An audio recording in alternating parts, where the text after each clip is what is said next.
Élèves, bonjour. Nous avons vu pendant la dernière séance le dernier connecteur logique, c'est l'équivalence. Maintenant, on va passer aux exemples et applications. Exemples et applications. Soit P et Q, deux propositions, démontrer en utilisant les tables de vérité que la proposition P et Q bar, c'est-à-dire la négation de la proposition P et Q, est équivalente à P bar ou Q bar. La première question. La deuxième question, toujours dans la question numéro 1, question petit b, P au Q bar, c'est-à-dire la négation de la disjonction des deux propositions P et Q, équivalente à P bar et Q bar. Ces deux questions-là, ça définit ce qu'on appelle les lois de Morgan. C'est ce qu'on va démontrer maintenant. Loi de Morgan. Deuxième question, donc c'est une application des lois de Morgan. Petit c, montrer que l'implication P implique Q équivalente à la proposition P bar au Q.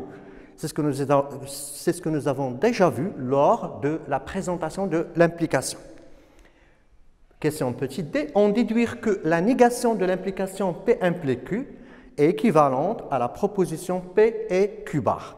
Passons maintenant à la démonstration en utilisant les tables de vérité. Donc, les valeurs que prend P et Q, soit P vrai, Q vrai. Alors, P bar, la négation de la proposition P. Donc, la 1, ça donne là, la négation, c'est 0. Valeur de vérité 1, la valeur de vérité de P bar, c'est 0. La 1, donc la négation, 0. Là, c'est 0, 1. Lorsque P prend la valeur 0, P bar, il prend la valeur 1. La même chose pour Q. Donc 1, là c'est 0, 1, 0, 1. Passons maintenant à la conjonction. On a dit que la conjonction de deux propositions est vraie si les deux propositions sont vraies. Sinon, c'est faux. Alors, vrai, vrai, ça donne vrai. Sinon, ça donne faux. Maintenant, la négation de la proposition P et Q, donc la 1, ça donne 0. Et la 1, 1, 1. Maintenant, la disjonction de ces deux propositions-là, elle est vraie si l'une des deux propositions est vraie. Alors, vrai, faux, faux, ça donne faux. Faux, vrai, ça donne vrai. Vrai, faux, ça donne vrai. Vrai, vrai, ça donne vrai. Qu'est-ce qu'on remarque? On remarque la chose suivante, que ces deux propositions-là, elles ont les mêmes valeurs de vérité. Voilà, 0, 0, 1, 1, 1, 1. Donc, on peut déduire, donc d'après la table de, d'après la table, c'est-à-dire le table de vérité que nous avons fait, on déduit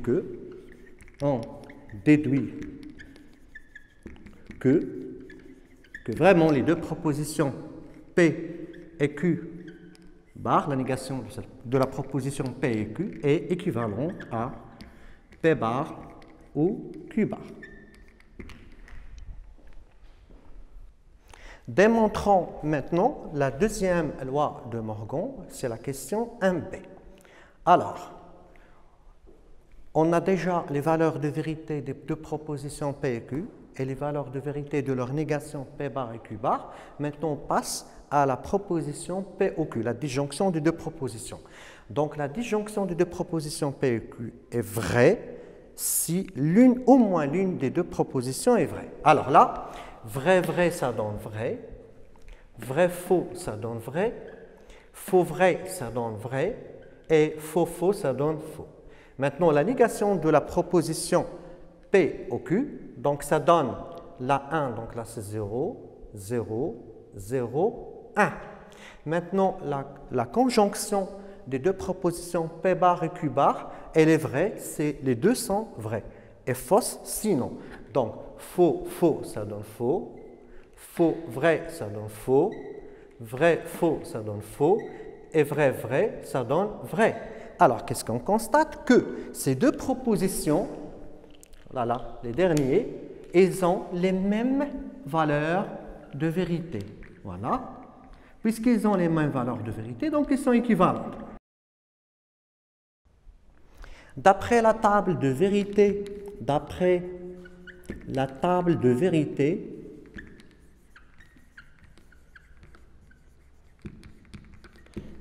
ci-dessus les deux propositions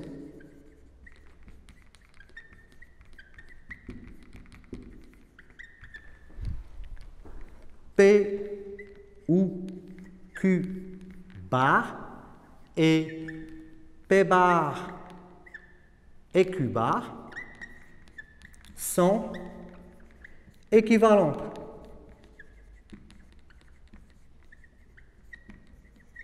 On écrit maintenant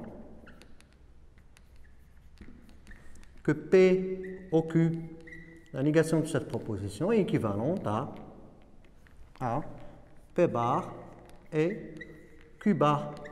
Alors, nous avons démontré maintenant la deuxième loi de Morgan. Passons maintenant à la question de C. Montrer que l'implication P implique Q est équivalente à P bar ou Q. Soit mettre ou bien mettre le symbole chapeau à l'envers. Alors, maintenant, on a déjà dressé notre table de vérité. Donc, P vrai, Q vrai, P vrai, Q fausse, P fausse, Q vrai, P fausse, Q fausse. P bar, c'est-à-dire la négation de la proposition P.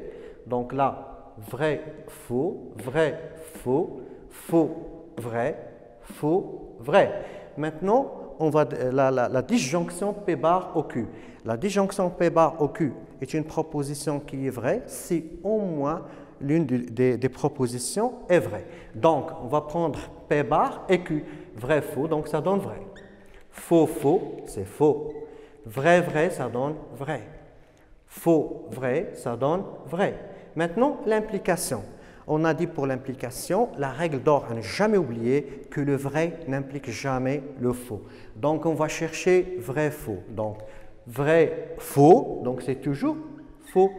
Alors, le reste, c'est toujours vrai. Alors, qu'est-ce qu'on constate? Que les deux propositions que j'ai là, dans les deux dernières colonnes, elles ont les mêmes valeurs de vérité. Alors, ils sont équivalentes. Alors, d'après maintenant, donc on va tirer la conclusion. Donc, d'après la table de vérité, ci-dessus, les deux propositions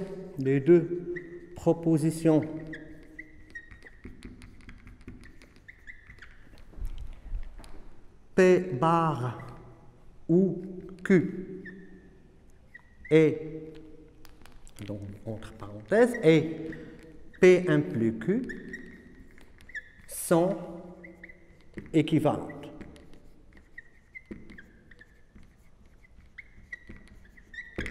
Voilà. Oui, maintenant on passe à la deuxième question. C'est pour chercher la négation d'une implication.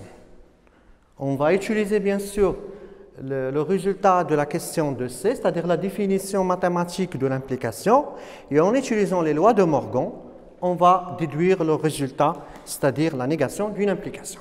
Donc, question de D. Alors, qu'est-ce qu'on cherche à démontrer? La négation de l'implication P implique Q. On a, d'après la question de C, on a quoi? Que P implique Q est équivalente à P bar ou Q. Alors, on passe maintenant à la négation.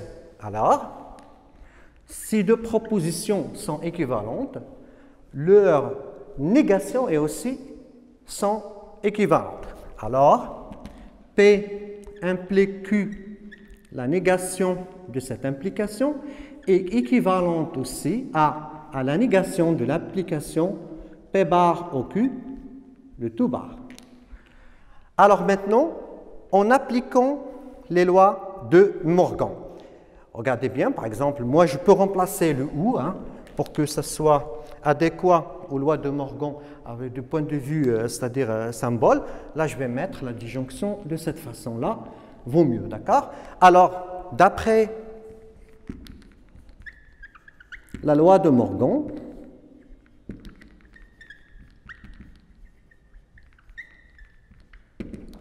On a quoi? Donc, deux points. C'est une déduction. Donc là, je fais une parenthèse. La négation de la déjonction de ces deux propositions est équivalente à la négation, regardez bien, la négation de la négation de P et la négation de Q. Voilà, entre parenthèses. Ce qui est toujours équivalent, regardez bien, la négation de la négation d'une proposition P, c'est la proposition P, ce qui donne P et Q bar, et la négation de la proposition P. Alors, on déduit que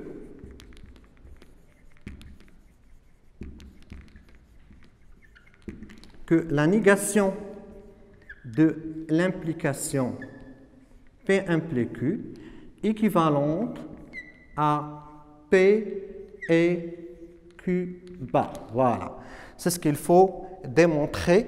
Là, je l'ai utilisé le connecteur conjonction avec c'est-à-dire en lettres françaises le et là, j'ai utilisé le symbole. Voilà.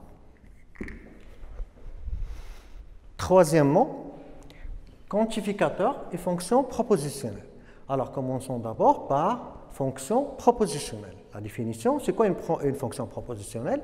Si une proposition P dépend d'un paramètre X ou bien d'une variable X ou bien de plusieurs variables, on l'appelle fonction propositionnelle.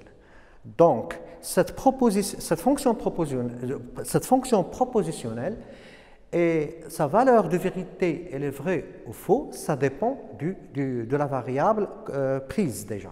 Alors, on va le comprendre à partir de ces exemples. Exemple 1. On a pris une fonction propositionnelle P de x. Pour tout x appartenant à R, on a la racine de x carré égale à x est une fonction propositionnelle. Pourquoi? Parce que P, elle dépend d'un paramètre là qui est un nombre réel x. Cx, si on donne des valeurs bien déterminées à x, Cx égale à 2, on obtient quoi? On obtient que la racine de 2 au carré égale à 2. Et c'est une proposition vraie. Si x égale à moins 7, la racine de moins 7, entre parenthèses, le tout au carré égale à moins 7 est une proposition fausse. Prenons un autre exemple, une fonction propositionnelle mais qui dépend de deux variables ou bien de deux paramètres x, y. Fonction propositionnelle pxy. Pour tout x et y dans R, on a la valeur absolue de x plus y égale à la valeur absolue de x plus la valeur absolue de y. Donc, cette fonction propositionnelle, elle dépend de deux variables, x et y. Maintenant, si on fixe, on donne une valeur bien déterminée à x, une valeur bien déterminée à y, on obtient une proposition. Alors, si x égale à 2, y égale à 5 par exemple, on obtient quoi? Une proposition vraie. Pourquoi? Parce qu'on a la valeur absolue de 5 plus 2, c'est la valeur absolue de 7, et la valeur absolue de 5 plus la valeur absolue de 2 égale à 7, ce qui est toujours vrai. Donc, dans ce cas, on obtient une proposition vraie. Si on donne à x une valeur moins 3 et y égale à 8, donc, qu'est-ce qu'on a? La valeur absolue de moins 3 plus 8 qui est égale à la valeur absolue de 5. Et si on écrit séparément les deux valeurs absolues, la valeur absolue de moins 3 plus la valeur absolue de 8, ça nous donne 3 plus 8 qui est 11. 5 est différent de 11. Donc, on obtient une proposition fausse. Passons maintenant à 3.2, les quantificateurs. Donc, c'est quoi un quantificateur? C'est un symbole qui remplace une expression. Au lieu de dire pour tout x appartenant à R, on utilise ce symbole-là, A à l'envers, pour écrire quel que soit x appartenant à R. Donc, c'est une écriture standard, universelle, et ça nous facilite aussi l'écriture des propositions d'une façon correcte et simple. Alors, le quantificateur, quel que soit, se lit comme ça, pour tout. On lit aussi, pour tout x appartenant à un certain ensemble E, j'ai une proposition Px est vraie. Et on écrit, au lieu d'écrire pour tout x appartenant à E, on écrit, quel que soit x appartenant à E, la proposition P de x est vraie. Prenons des exemples. voilà une proposition. Quel que soit n appartenant à n étoile, au lieu d'écrire pour tout n appartenant à n étoile, j'utilise ce symbole. Pour tout n appartenant à n étoile, n carré, n au carré est pair. Mais c'est une proposition qui est fausse. Pourquoi elle est fausse? La proposition, c'est si on prend n'importe quel nombre antinaturel non nul, son carré est pair. Par exemple, on va faire une petite démonstration par contre-exemple. Par exemple, pour n égale à 5, d'accord? N au carré égale à 25, qui est un nombre impair. Ce qui prouve que notre proposition, elle est fausse. Passons à un deuxième exemple. Pour tout x appartenant à l'intervalle 1 plus l'infini, c'est-à-dire quel que soit x appartenant à l'intervalle 1 plus l'infini, x au carré supérieur ou égal à 1 est une proposition vraie. Pourquoi? Par simple démonstration. Par exemple, soit x supérieur ou égal à 1, on sait très bien que la fonction x carré, elle est croissante sur 0 plus l'infini, passant au carré. Alors on a x carré, il est supérieur ou égal à 1 au carré, ce qui implique que x au carré, il est supérieur ou égal à 1. D'où donc ça ce qui nous donne la démonstration que cette proposition est toujours vraie. Maintenant passons à un autre quantificateur, c'est le quantificateur existentiel. Donc le quantificateur existentiel, regardez bien son symbole. Ça signifie il existe. Ou bien on dit aussi il existe au moins. Donc la proposition là, il existe au moins x appartenant à un certain ensemble E, tel que la proposition P de x est vraie. Lorsqu'on trouve au moins x appartenant à E pour lequel notre proposition est vraie, c'est ce que j'ai réécrit, on lit cette expression-là ou bien cette phrase en utilisant le quantificateur existentiel et il existe x appartenant à E tel que P de x soit vrai. Regardez très bien que l'écriture avec le quantificateur existentiel, ça nous facilite l'écriture de certaines expressions mathématiques. Alors prenons un exemple. Alors on a dit que la proposition P, il existe un entier naturel n tel que n au carré moins n supérieur ou égal à n est vrai.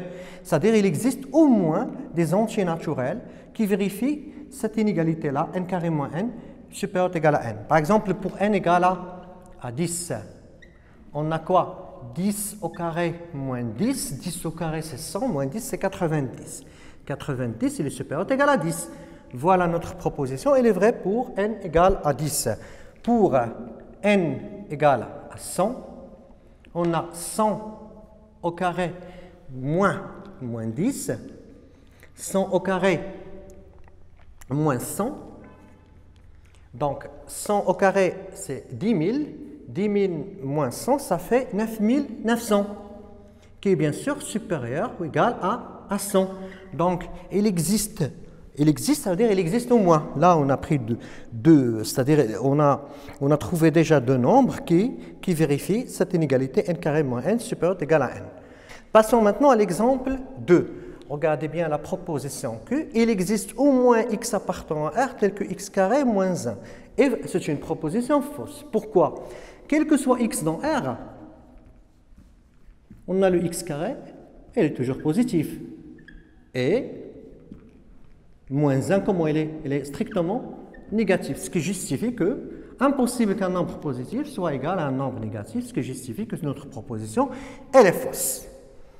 On passe à une notation avec le quantificateur existentiel, mais avec la notion d'unicité.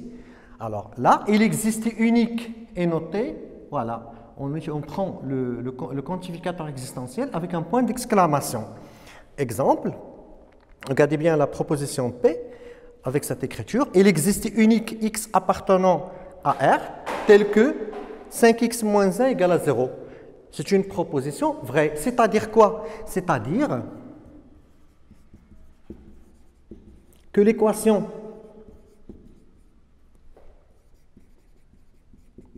que l'équation 5x moins 1 égale à 0 admet une solution unique dans R. Unique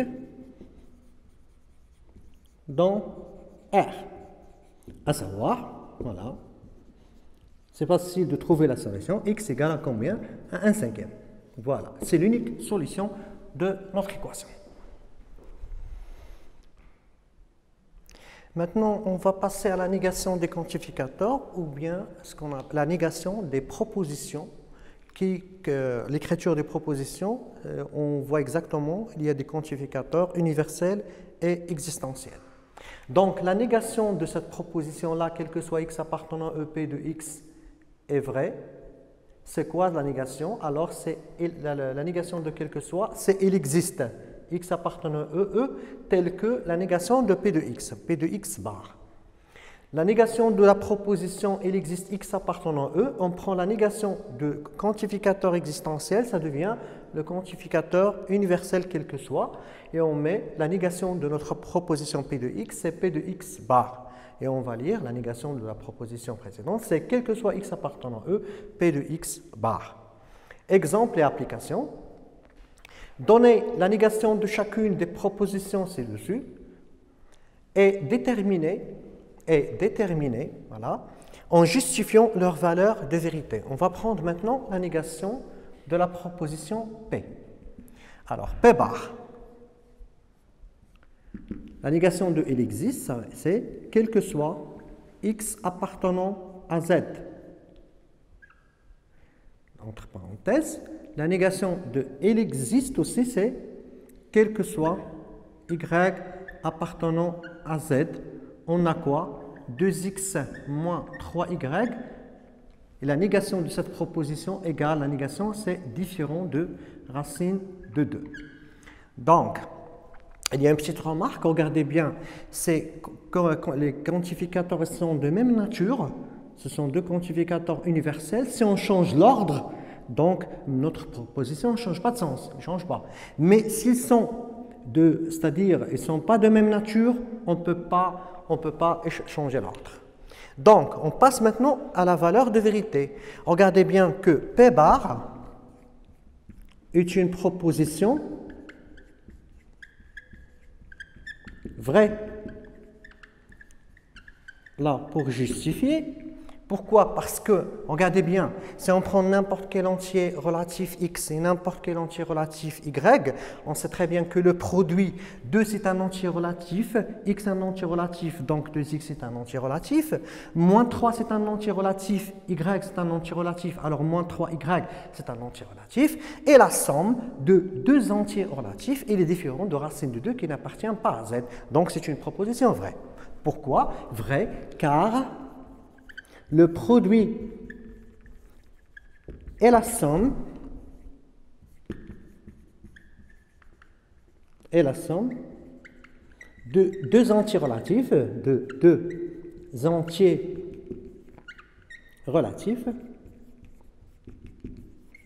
est toujours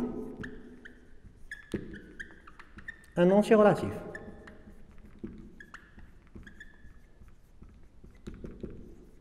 Et on a quoi? Racine de 2, il n'appartient pas à z. Donc cette expression est différente de racine de 2. Puisque P bar, elle est vraie, alors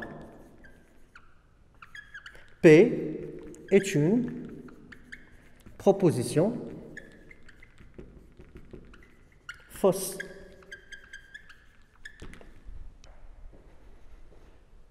Alors, on passe maintenant à la négation de la proposition Q, quel que soit x appartenant à R,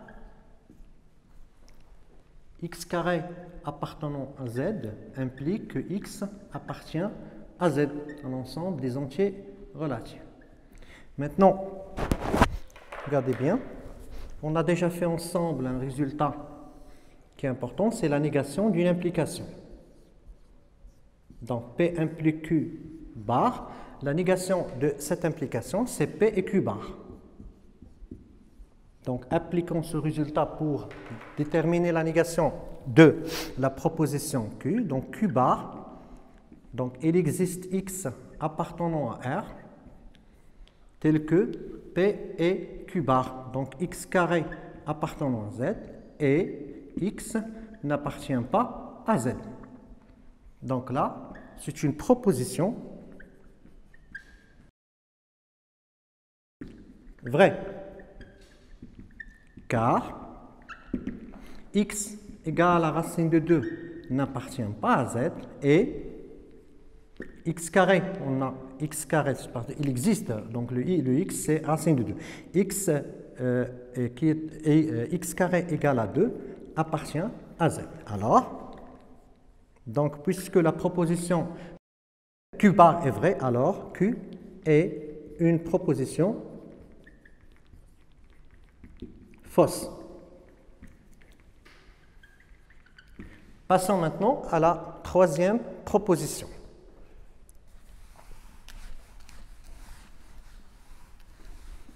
Donc, la proposition R. Donc, la proposition R, c'est quel que soit y appartenant à R, il existe x appartenant à R, tel que 2x sur 1 plus x carré est inférieur ou égal à, je m'excuse, supérieur strictement à y. Alors, on passe à la négation de la proposition R. Donc, R bar. Donc, il existe y appartenant à R, quel que soit x appartenant à R, on a 2x sur 1 plus x carré qui est inférieur ou égal à y. Donc, c'est une proposition vraie. Pourquoi? Pour y, par exemple, on va prendre pour y égale à 1. Pour y égale à 1, alors pour y égale à 1, on a quoi? Quel que soit x appartenant à R, 2x sur 1 plus x carré est inférieur ou égal à 1, ça équivalent à dire que, regardez bien, quel que soit x appartenant à R, on a quoi? Que 1 plus x carré est supérieur ou égal à 2x, c'est équivalent à dire, on fait passer 2x de l'autre côté, ça nous donne exactement une identité remarquable, c'est x moins 1, le tout au carré, qui est supérieur ou égal à 0. Et c'est ce résultat qui est toujours juste, quel que soit x appartenant à R. R est une proposition fausse.